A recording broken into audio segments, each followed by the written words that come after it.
I'm meteorologist Mike Seidel. We continue our coverage of Tropical Storm Hermine. We'll be live around the clock at least through Labor Day. The impacts are evident here in Virginia Beach, Virginia. The wind and the surf now rolling in. I can't even see as far as the waves are breaking, but they're rolling in. These are about 6 to 8 footers. And look how far the tide has gotten so far. We still have a couple of hours before high tide. About half of the beach has been hit by the Atlantic water.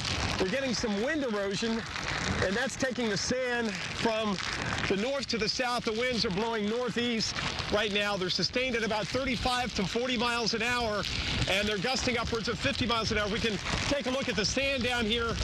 This to my left. In this direction, if we can pan over here, you can see the effects of the wind on the sand, and it's just blowing it right up on the boardwalk. There's not many folks out here today. We've seen a few folks go in the water, but they came out for good reason.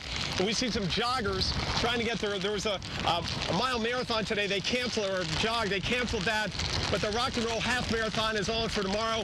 And everything with the American Music Festival, a lot of that Great American Music Festival has been either canceled or moved indoors. And we just found out that the Bruce Springsteen concert scheduled for tonight here in Virginia Beach, if you've got tickets, it's been rescheduled for Monday night. The other concern, major coastal flooding in the lower end of Hampton Roads. The water gauge there could get up over 6, maybe as high as 6.5 feet, and that will put water there in that favored area in downtown Norfolk. The winds are going to be unrelenting through tonight. They'll begin to ease off tomorrow as the storm heads up the coast. Let's bring in Dr. Greg Postel. And the real threat now is the fact that this storm is not going out to sea after today and tonight. It is going to loiter and fester and wobble, and it'll be interesting to see what the latest model runs do coming up a little after lunchtime this time around. The sooner the better it goes out to sea, Dr. Postel.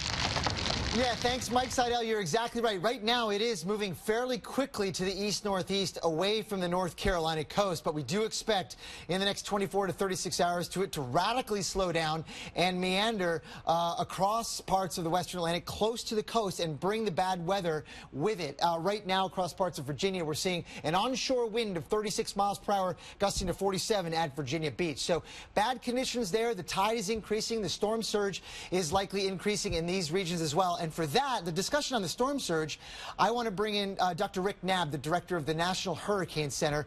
Rick, good to meet with you this morning. And I'd like to ask you, if we could, how much storm surge do you think we could get in that area and then in areas farther to the north?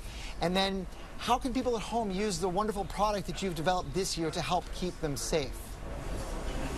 Yes, we have new abilities to alert folks to the possibility of life-threatening storm surge, and that's why we started issuing, even before the Florida landfall, the prototype storm surge watch warning graphic. We've shifted all of that northward now, and we have the prototype storm surge watch in effect for most of Long Island, and going from Bridgeport, Connecticut, all the way down to when you get to the Hampton Roads area, where yesterday we upgraded that to a prototype storm surge warning for the danger of life-threatening storm surge 3 to 5 feet above normally dry ground in some spots. And they're getting hammered there this morning. We saw in the tide gauges, I'm sure you've seen it, about 3 a.m. this morning, the water level started coming up, headed toward high tide late this morning. The winds coming onshore into that area will continue past that high tide cycle. So late this morning will probably be the time period where we get the highest water levels in the Hampton Roads area. Now, I have a question. There's still a lot of uncertainty in this forecast. Is there anything that you can sort of take away from the forecast and say what you're most confident in the forecast, and what also worries you the most about the upcoming forecast? Yeah, sure. We're highly confident in it slowing down after the next day or so. Now, you might infer from the track forecast, oh, it's going to go in an almost straight line and just ease its way northeastward. But it could meander. We could have all kinds of small looping motions going on. It could get a little closer to the coast for a little period, go back offshore farther, maybe back again. It's going to be a meandering motion at many times through the next several days. But the center of circulation isn't always the center of action. We could have quite a bit of bad weather, dangerous wind and water hazards in the coastal regions, and the closer it gets to the shore, the more those winds and rainfall could penetrate inland. So bad weekend to be at the beach and on boats, and there's the potential for the storm surge getting onto normally dry ground. Those are very good points. Dr. Rick Knabb, director of the National Hurricane Center, thank you very much for joining us. Those were really important points that he mentioned. And their product that's released, the storm surge graphic, I encourage people to use that and find out exactly how much water is expected above dry ground in their vicinity. I'm going to send it back to Mike Seidel, who's in Virginia Beach. Right now, I got the winds gusting almost to 50 miles per hour. And there he is, enjoying the bad weather there. Hey, Dr. Postel, yes, getting hit pretty hard. Fortunately, on my backside as the wind is northeast and the tide's still coming in.